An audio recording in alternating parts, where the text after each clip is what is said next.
오늘 어머니의 치맛바람이 본문에 나옵니다.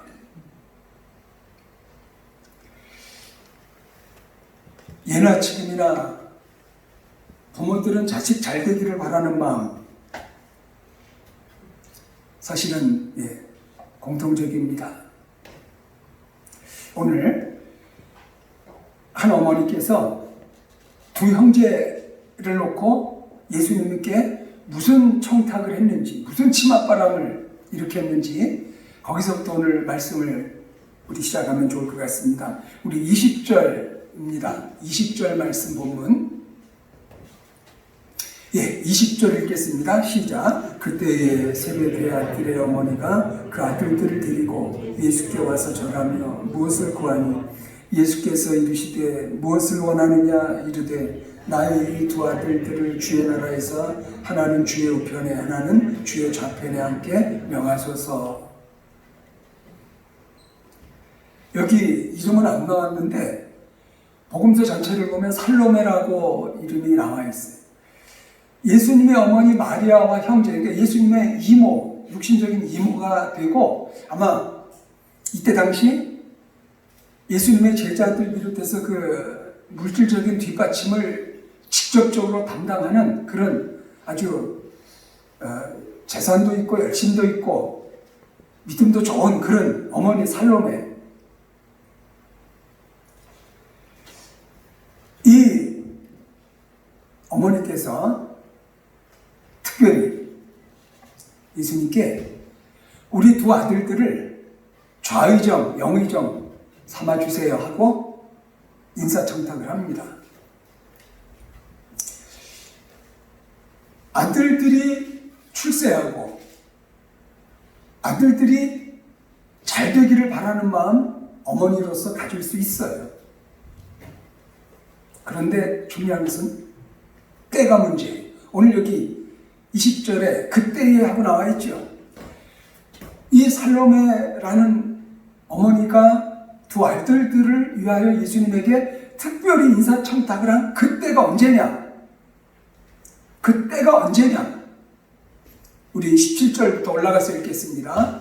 나와 있습니다. 17절 시작. 예수께서 예루살렘으로 올라가게 하실 때에 12제자를 따로 세우시고 길에서 이르시되 보라 우리가 예루살렘으로 올라가느니 인자가 대제사장 서기관들에게 넘겨지매 그들이 죽이기로 계류하고 이방인들에게 넘겨주어 그를 조롱하며 채찍질하며 십자가에 못 박게 할 것이나 제3일에 살아나야 하리라. 그때에 언제라고요? 예수님이 지금 이제 십자가로 못 박히시는 불과 이제 금요일이시기 때문에 열흘도 안 남았어요. 십자가 못 박히실 날이 얼마 안 남은 상황이고 드디어 예루살렘에 올라가세요. 그리고 따로 라고 말씀하셨죠. 따로 데리시고 많은 군중들이 따라오는데 12제자에게만 따로. 그리고 18절에 보라 우리가 예루살렘에 올라간다. 이 보라 할 때는 무슨 중요한 얘기를 하실 때 예수께서 이렇게 말씀하시곤 하셨어요. 자, 많은 군중들이 따릅니다. 그런데 따로 제자들에게만 아주 중요하게 진지하게 강조해서 예수께서 말씀하시는데 십자가와 부활을 말씀하세요. 전체적으로 보면 세 번째예요. 세 번째, 그것도 3-4번이면 예수께서 이제 정말 하시고 싶은 제자들에게 꼭 알려주고 싶은 가장 중요한 그 말씀을 십자가와 부활을 말씀하신 그때의 그 어머니는 우리 아들들 우의정 좌의정 삼아주세요. 여러분 이게 맞는다고 생각하세요? 때를 잘 고른 걸까요? 생각해 보세요. 이 살로메라는 어머니 사실은 다 알아요. 아주 유력자예요. 예수님도 이 어머니의 말을 거부할 수가 없는 사실은 아주 중요한 인물이에요. 그러면 이 살로메가 아무런 생각 없이 그냥 청탁을 했겠습니까? 살로메는 살로메대로 많이 생각을 했어요. 이 얘기를 언젠가는 해야 되는데, 우리 두 아들들 우의정 좌의정 삼아주세요 꼭 해야 되는데 때를 보고 보다가 이제 결정적인 타이밍을 붙잡은 거예요. 그런데 여러분 어떻게 보세요? 이게 맞다고 생각하십니까? 예수님은 예루살렘에 가서 십자가 질 거다, 가장 중요한 말씀을 하시는 그 시점에 어머니는 자식들 인사청탁을 해요. 이때 떠오르는 단어가 동상이몽. 그 텔레비 그 여자들 무슨 부부 프로 나오는 프로그램 같은데 동상이몽이라고 왜 지었는지는 그 배경은 모르겠는데 갑자기 떠올라요. 동상이몽을 가끔, 오늘 이 장면이 동상이몽 같지 않습니까? 한 자리에서 함께 자면서 서로 다른 꿈을 꾼다. 동상이몽의 뜻이 그거지 않습니까? 그래서 부부에 대한 프로그램이 부부가 한 집에서 한 자리에서 함께 자면서도 결혼한 부부가 서로 다른 꿈을 꿀 수 있다. 동상이몽이라는 프로그램 순서로 어떤 의도가 있어서 정한 것 같은데요. 겉으로 같이 행동하면서도 속으로는 각각 다른 생각을 한다. 뜻을 함께 하는 것처럼 하면서도 속으로는 각자 다른 속셈을 가지고 있다. 이게 동상이몽이잖아요. 어떻게 생각하세요? 예수님은 십자가를 얘기하세요. 그런데 어머니는 아들들의 출세를 생각해요.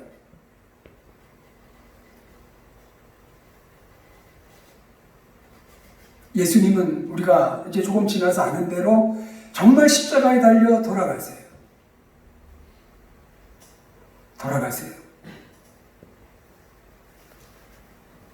온 인류의 구원자가 되세요. 우리의 죄를 위한 제물이 되세요.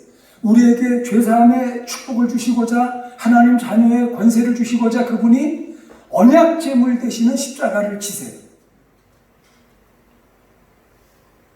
그런데 이 어머니는 왜 동상이몽이라고 떠오르나 하는 생각이 들어요.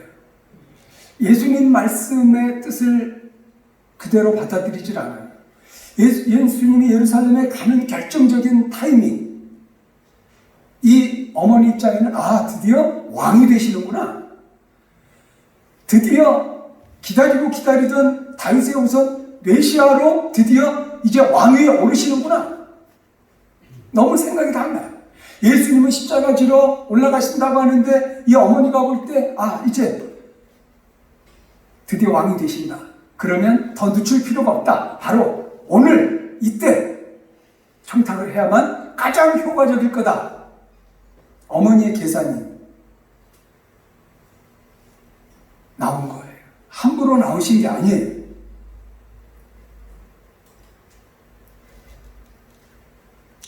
우리 22절 읽어보겠습니다. 22절 한 절입니다. 22절 쭉 내려가 시작. 예수께서 대답하여 이르시되 너희는 너희가 구하는 것을 알지 못하는도다. 내가 마시려는 잔을 너희가 마실 수 있느냐? 그들이 말하되 할 수 있나이다. 예수님의 대답, 너희는 너희가 구하는 것을 알지 못하는도다. 오늘 전체 본문에서 좀 강조하고 싶은 구절입니다. 참 예수님이 이 어머니의 청탁을 놓고 책망하지는 않으셨어요. 그러면서 예수님이 안타까운 마음으로 너희는 너희가 구하는 것을 알지 못하는구나. 너희는 너희가 구하는 것을 알지 못하는구나. 이때에 아들들의 좌우정, 우의정, 인사청탁을 하는 어머니의 마음을 들여다보시면서 너희가 구하는 것이 어떤 의미인지 모르고 있구나. 이 얘기 속에 아직도 나와 함께 4년 년 있었는데 나를 모르는구나. 메시아가 왜 오셔야 됐고, 메시아가 무슨 일을 하셨어야 됐고, 메시아를 어떻게 바라봤어야 되는지 너희들 아직도 모르는구나. 아직도 모르는구나. 아직도 멀었구나.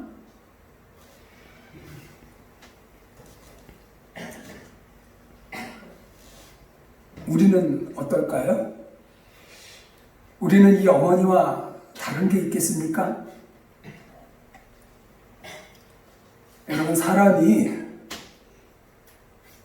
욕구가 있는데요. 생존 본능이 있어요. 살고 싶은 마음, 먹고 싶은 마음, 소유하고 싶은 마음, 우리 기본적인 본능이 있어요.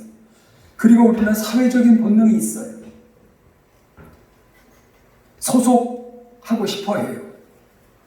그래서 왕따 당하는 것은 심각한 일이에요. 아이들이 패거리 중에 왕따 당하면 그래서 청소년 때 자살까지 해요. 우리가 나이가 들어서 너무나 소외감을 느끼면 그게 우울증으로 와요. 그리고 여러분, 정치적인 본능이 우리 안에 있어요. 뭐 거창한 말 아니고요. 무엇인가 되고자 하는 마음, 무엇인가 지배하고자 하는 마음, 소꿉장난을 하듯이 조그만 영토를 가지든 무엇이든 간에 내 마음대로 지배하고 싶은 본능이 우리 안에 있어요. 왜냐하면 예수님, 하나님께서 우리 인간을 창조하실 때 다스리라고 하셨어요. 에덴 동산을 주시면서 다스려라 라고 말씀을 하셨기 때문에 사실 우리 지배하고 싶은, 다스리고 싶은 본능, 정치적인 본능이 있어요. 우리 생존의 본능, 사회적인 본능, 정치적인 본능이 있습니다.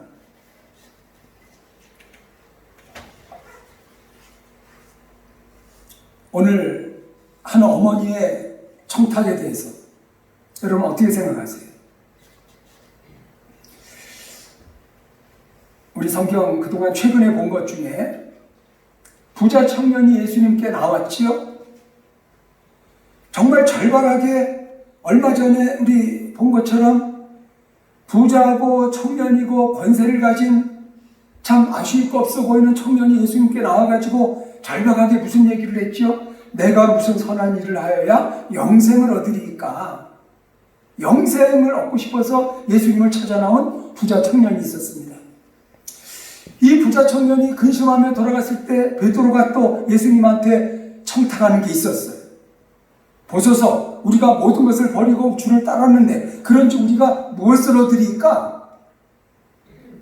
저 부자 청년은 버리지 못하고 그냥 예수님을 떠나갔는데 우리는 버릴 거 버리고 예수님을 따라왔습니다. 그러면 우리는 무슨 보상을 해주실 것입니까? 예수님한테 베드로는 보상 심리, 상급을 요구했었어요. 오늘 한 어머니가 무슨 요청을 합니까? 우리 두 아들들 출세 좀 시켜주세요. 자, 보세요. 부자 청년은 예수님께 영생을 청했습니다. 베드로는 보상을 청했습니다. 오늘 어머니는 아들들의 출세를 청했습니다. 우리 사람은 하나님께 사실 청하는 거, 부탁하는 거 잘못된 거 아니에요. 우리 인간은 연약해요. 우리에게는 한계가 있어요. 우리는 내일 일도 몰라요. 우리 한 줌에 지낼 것 같아요.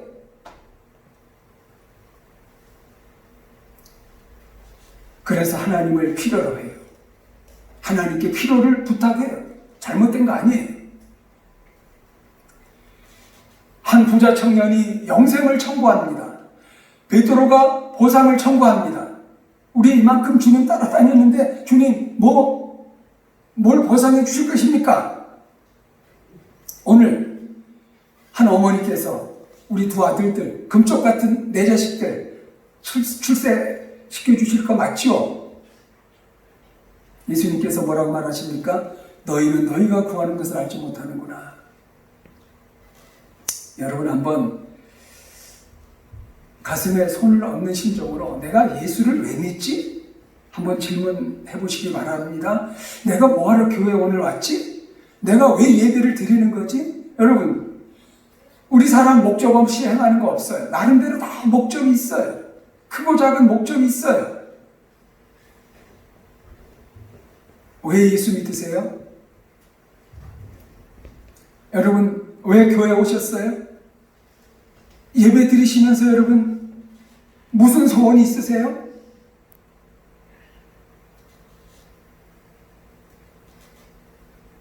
오늘 예수님께서 한 어머니의 부탁에 대해서 너희가 구하는 것을 알지 못하는구나.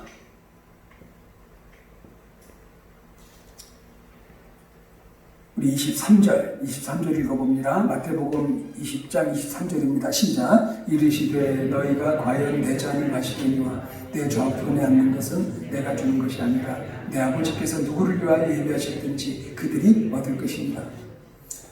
내 잔을 마실 수 있느냐? 성경의 잔은 하나님의 진노와 심판의 잔이에요.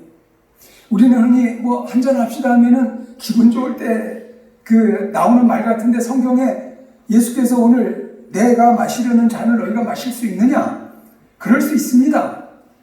과연 너희가 내 잔을 마실 것이다. 이럴 때 잔은 진노와 심판. 하나님이 보실 때 죄가 쌓이고 쌓였어요. 선지자들 통해서 교훈하는데도 안 들어요. 그래서 하나님이 벌하시기로 작정하셨을 때 소돔 고모라가 멸망하고 예루살렘 성이 멸망한 것처럼 하나님이 자기 백성을 향하여 진노와 심판을 부으실 때 이방인을 향하여 하나님이 때로 진노와 심판의 권한을 행사하실 때 잔을 쏟아부었다. 성경에 그렇게 표현을 해요. 지금 예수님은 예루살렘에 가시는 것은 하나님의 진노와 심판의 잔, 십자가를 지기 위해서 올라가시는 거예요. 그 와중에 이 어머니는 아들들의 출세를 요청하고 있어요. 이런 동상이몽이 있을 수가 없어요. 그런데 예수님은 그래, 너희가 무엇을 구하는지 모르는구나. 내가 마시는 잔을 너희도 마실 수 있다. 그러나 내 좌우편에 앉는 것은 내가 주는 것이 아니라 내 아버지께서 누구를 위하여 예비하셨든지 그들이 얻을 것입니다. 정말 예수님은요, 이 대화를 이렇게 쭉 깊이 보면 참 마음이 넓으시다. 어떻게 예수님의 이 넓은 마음을 우리가 언제 포용할 수 있을까? 우리가 사실 집에서 저도 어떤 때 집사람 뭐라고 말하면 짜증이 나고 화가 나는 때가 많아요. 아이가 뭐 하는 거 보면 사실 속이 부글부글 끓어요. 참고 참다가 이제 한 번씩 그냥 폭발을 하는 때가 있어요. 오늘 예수님 사실은 그냥 쥐어맞고 아니 지금이 어느 때인데 나한테 그런 청탁을 해? 그렇게 몰라? 그렇게 답답해? 이럴 때 뭐라고 여러분 말해야 속이 후련하시겠어요? 여러분도 하고 싶으신 말이 있을 거예요. 이렇게 어이가 없고 이렇게 말이 안 통하고 이렇게 꽉 막힌 상황에 그런데 예수님은요 점잖게 말하세요. 너희가 구하는 것을 모르는구나. 내가 마시는 잔을 너희도 그래 마실 날이 있을 거다. 너가 청탁하는 그거 하나님이 주시는 거다. 받긴 받는다. 사실은 하고 싶은 얘기를 다 하세요. 그러면서 예수님이 정말 하고 싶은 얘기. 왜 믿음 생활하니? 왜 하나님을 믿고 왜 예배 드리고 왜 신앙생활을 하는 목적이 뭔지를 알고 신앙생활을 하는 거냐? 지금 그거를 가장 기본적인 문제를 예수께서 제기하고 계세요. 여러분 왜 교회 나오세요? 왜 신앙생활 하세요? 왜 이렇게 더운 날 눈치 보시면서 코로나 때문에 뭐하러 마스크까지 하시고 예배 드리러 오셨습니까? 목적이 뭡니까? 분명한 목적에 의해서 여러분 예배 드리시는 겁니까? 하나님을 믿는 것입니까? 그렇다면 예수님의 마음을 여러분은 시원하게 언제나 해드립니까? 오늘 이 한 어머니의 청탁과 같은 이 어처구니 없고 정말 꽉 막히고 정말 불통인 이런 예수님과의 상황은 여러분은 없는 것입니까?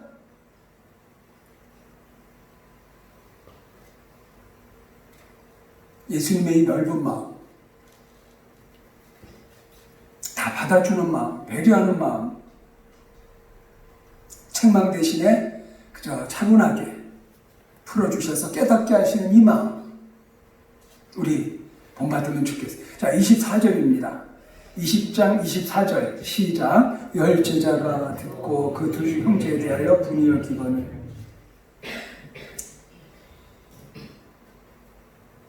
선수쳤다 이거예요. 야고보 요한 두 형제 어머니한테 우리가 기회를 뺏겼다. 이 얘기는 뭘 뜻합니까? 제자들도 다 똑같은 마음이 있었다는 얘기예요. 다 우의정 좌의정 하고 싶었던 마음이 있었다는 거예요. 그런데 저들이 먼저 선수쳤기 때문에 화가 나는 거예요. 여러분, 욕심은 질투를 유발하고요, 공동체를 깨요. 이기심이, 욕심이 이렇게 분노를 자아내요. 벽을 만들어요. 이 어머니의 요청이 얼마나 여러분 예민한 건지 한번 들여다볼까요? 이 어머니가 볼 때 사실 내부 사정을 다 아는 어머니시거든요. 베드로는 이제 밀려난 것 같아요. 1등 베드로는 밀려난 거. 왜? 보상 얘기했다가 예수님이 십자가 처음 얘기하실 때 책망 들었잖아요. 예수님이 십자가 지면 안 됩니다 할 때 예수님이 베드로를 사탄아 물러가라 심하게 책망하셨어요. 그리고 지난번에 우리에게 무슨 보상을 주실 겁니까? 베드로가 나섰을 때 비유를 얘기하시면서 나중된 자가 먼저 된다. 먼저 된 자가 나중된 자 된다. 베드로가 먼저 됐을지 모르지만 이제 나중으로 밀려났구나. 지금 이 살로메의 어머니의 머리에는 이제 베드로는 예수님의 우선순위에서 밀려났다라고 본 거예요. 그러면 자기 두 아들들이 야고보와 요한이 이제 다음 차례가 되는 거예요. 지금 두 아들들을 우의정 좌의정 삼아주세요. 이 얘기는 뭐죠? 베드로는 이미 끝났고 두 아들들이 그동안 2등 3등 했는데 이제 1등 2등으로 올라가라는 얘기. 예수님이 그렇게 좀 배려해 주시면 좋겠다는 얘기. 그랬더니 나머지 다른 제자들도 그러면 뭐 그림자입니까? 이들이 들고 일어나는 거예요.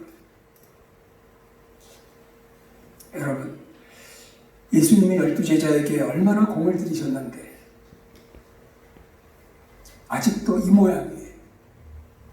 아직도 자기가 높아지려 하고 분위기 파악 못하고 뭐니 해도 예수님이 누구이신지, 예수님이 왜 십자가 지시러 예루살렘에 가시는지, 예수님의 마음의 가장 알맹이를 지금 제자들을 쫓아 모르고 있어.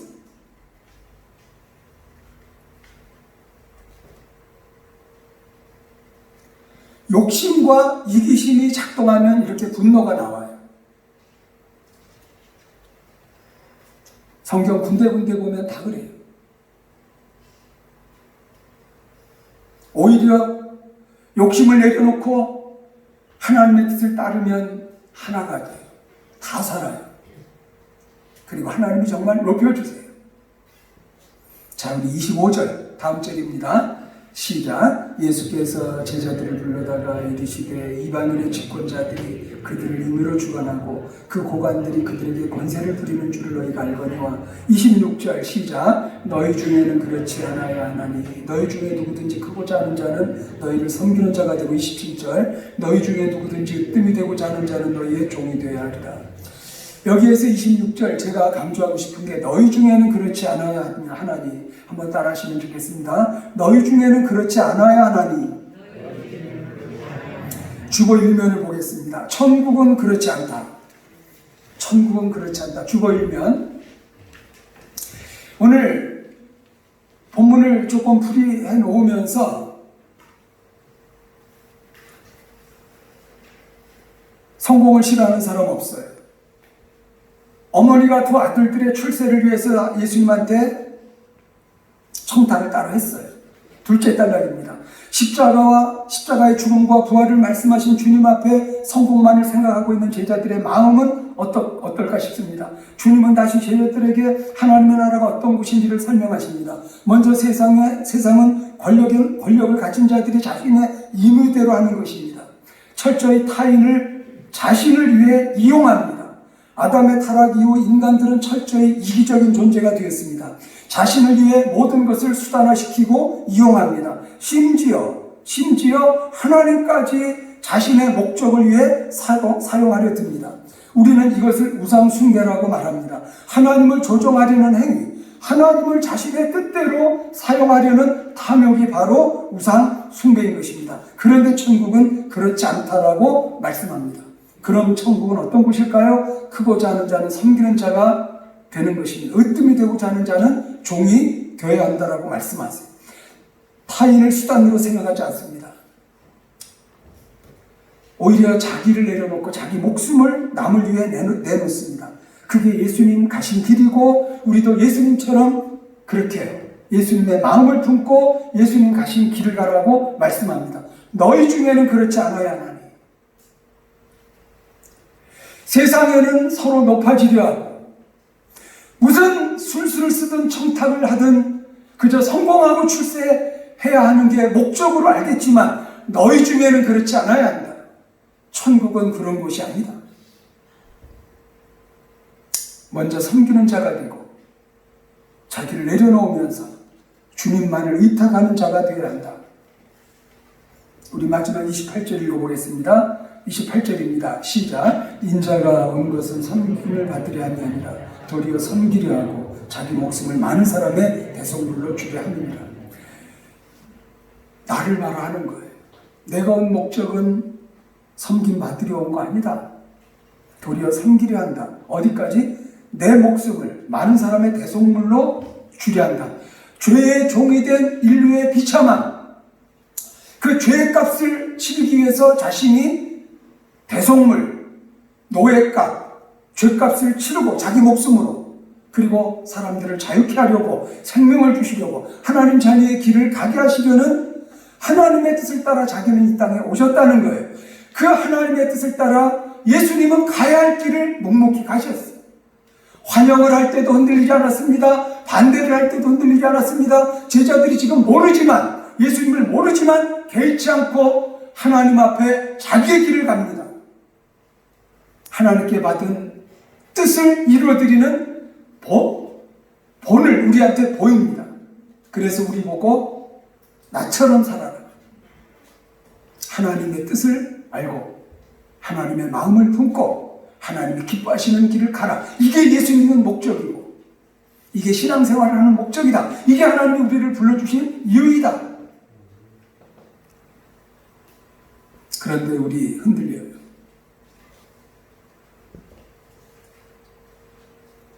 우리 많이 흔들려요. 교회에 오시는 이유도 세상에서와 같은 생각을 가지고 오는 때가 없지 않아요. 교회 와서 무슨 장로가 되고 권사가 되면 이게 명예직인 것처럼 무슨 출세한 것처럼 또 교회도요.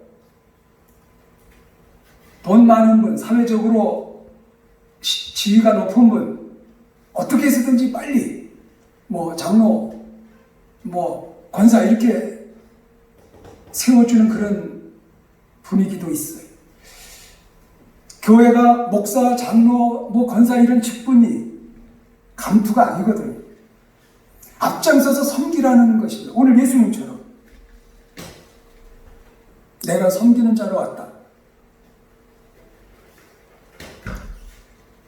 내 목숨까지 대속물로 주었다. 나처럼 내가 간 이 길을 너희들도 따라와라. 지금은 못 알아듣지만 지금은 정말 예수님께 기가 막히게 불통이지만 지금은 앞에서 말씀드린 것처럼 동상이몽이지만 이들이 변해요. 안 변할 것 같은데 변해요. 여러분 오늘 말씀을 들으시면서 우리도 부족한 게 있고 부끄러운 게 있고 그래 나도 변해야 되는데 하는 마음이 있으시다면 감사한 것입니다. 그리고 우리 변할 수 있습니다. 변할 것입니다. 왜요? 십자가 지시고 부활하신 예수님이 계시니까. 우리 한번 읽어보겠습니다. 성령이여 임하소서. 오순절 성령께서 강림하셨기 때문에 가능해요. 우리가 능력 있고 우리의 결심 때문에 변할 게 아니라 우리 위하여 십자가 지시고 부활하신 예수님이 계시고 우리의 흠과 연약함과 부끄러움을 다 아시는 우리의 실수와 우리의 약점을 다 아시는 그럼에도 불구하고 우리를 불러주신 주님이 계시기 때문에 우리 안에 보혜사 성령님이 우리와 함께 동행하시기 때문에 우리 변할 수 있어요. 오늘 이러한 말씀 사실은 쉽게 목사가 설교할 수가 없어요. 장로님들 눈치 보고 이러면요, 이런 말씀 쉽게 할 수 없는 교회 있어요. 저는 그냥 편하게 막 해요. 왠지 아세요? 우리 장로님들은 예수님의 마음을 품었다고 봐요. 장로님 한 분은 그냥 전도 그냥 어제 더운 날에도 그죠? 전도가 쉽다, 전도가 그냥 재밌다, 그냥 다른 전도 대원들 안 나와도 그냥 혼자 그냥 다 하세요. 우리 이게 결국 장로 되시면 전도하시는 거구나, 교인들한테 보여주시는 거예요.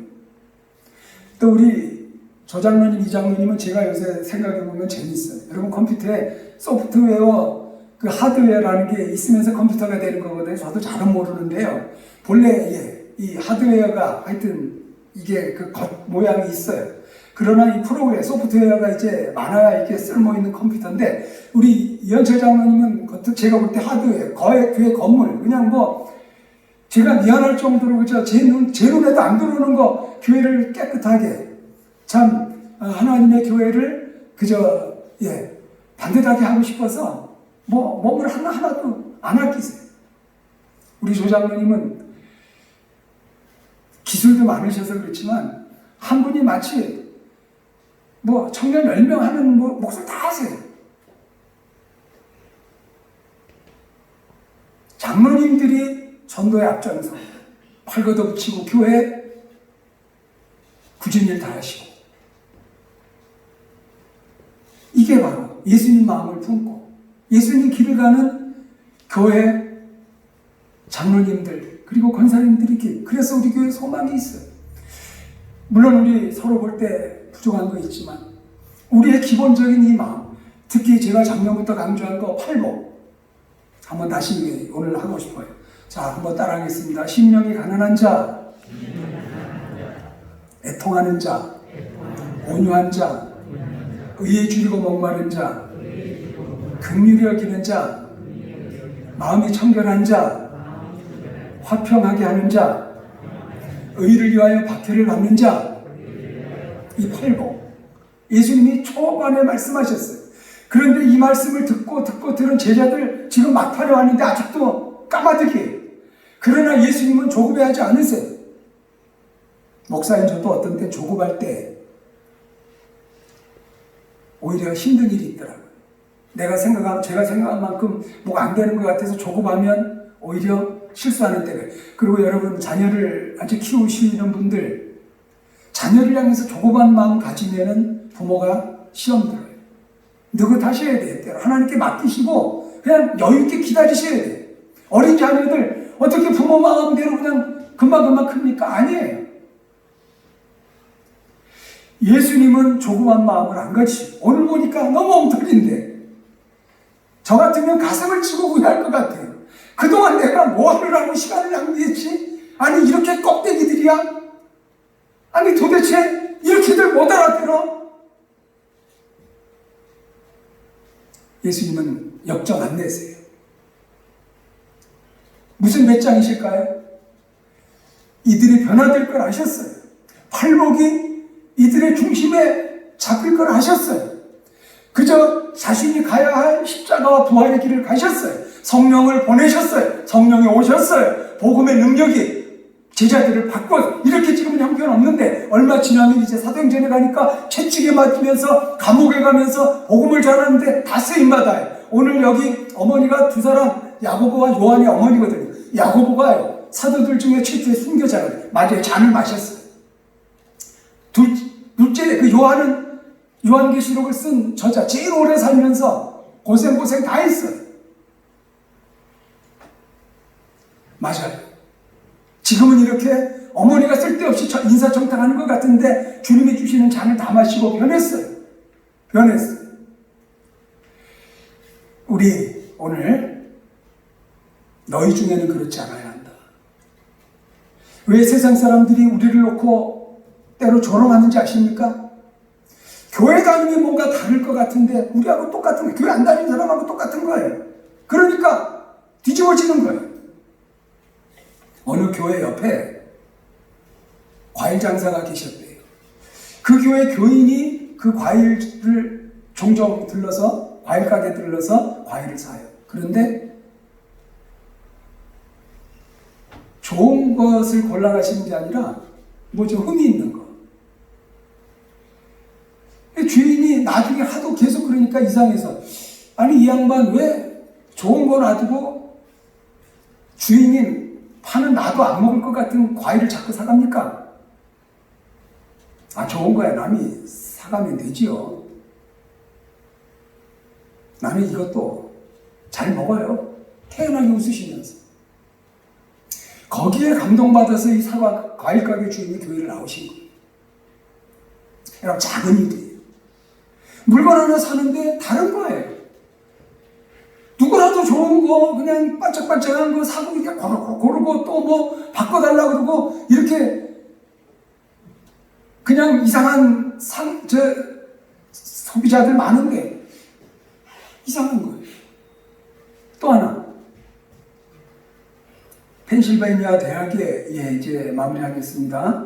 그래도 좋은 대학인 걸 알아요, 미국에. 방학이 끝나고 개학이 되면요, 학생들이 기숙사에 와서 방을 정하는데 아마 거기는 자유롭게 정하는가 봐요. 먼저 온 사람은 좋은 방을, 볕도 잘 들고 조용한 방, 그런 방을 아무래도 이제 선호하겠죠. 계단에서 멀리 떨어져 있고 햇빛도 잘 들고 조용한 방을 원해요. 그런데 어느 학기에 맨 먼저 온 학생인데 좋다는 방, 학생들한테 인기 있는 방은 이 학생이 제일 먼저 와서 고르질 않고 다른 학생들이 피하는, 그냥 소음 많고 볕도 잘 안 들고 이런 기숙사 방에 이 학생은 들어가는 거예요. 근데 나중에 보니까 계속 그래요. 부지런해서 일찍 오는데 방 선택은 안 좋은 걸 택하는 거예요. 그래서 총무처장이 이 학생의 이름을 수첩에 기록해 놓았답니다. 나중에요, 이 학생이 그 학교에 펜실바니아 대학의 총장이 됐대요. 그래가지고 그 소식이 전해지니까 그 후에 총장방, 이 기숙사 총장방, 서로 거기에 들어가려고, 그 사람들 심리가 참 우스워요. 다른 사람 다 가지고 남은 것, 다른 사람이 다 싫어하는 남은 것 내가 갖겠습니다. 다른 사람이 원하지 않는 일 내가 하겠습니다. 다른 사람이 피하는 굳은 일 내가 하겠습니다. 여러분, 이게 섬기는 자예요. 이게 예수님 마음이에요. 여러분, 작은 것에서 성도 다르네, 평화교회 식구 뭐가 다르네, 멀리 있지 않아요. 주님이 원하시는 게 그거예요. 거기서부터 변하면 하나님이 우리 교회에 기적을 베푸신대요. 그냥 자리가 모자랄 정도로 사람 다 보내주신대요. 그리고 여러분에게 하나님이 하늘의 복 땅의 복 주신대요. 상 주세요, 뭐 성공하게 해주세요. 그러지 않더라도 섬기는 자로, 낮아진 자로, 말씀에 순종하여 그래 예수님처럼 나 십자가의 길을 갈 거야, 남이 원하지 않는 거나 피하는 거나 갈 거야, 예수님 마음 품고 예수님 가신 길 가면 하나님이 책임지십니다. 하나님이 축복하십니다. 이게 믿음의 비밀입니다.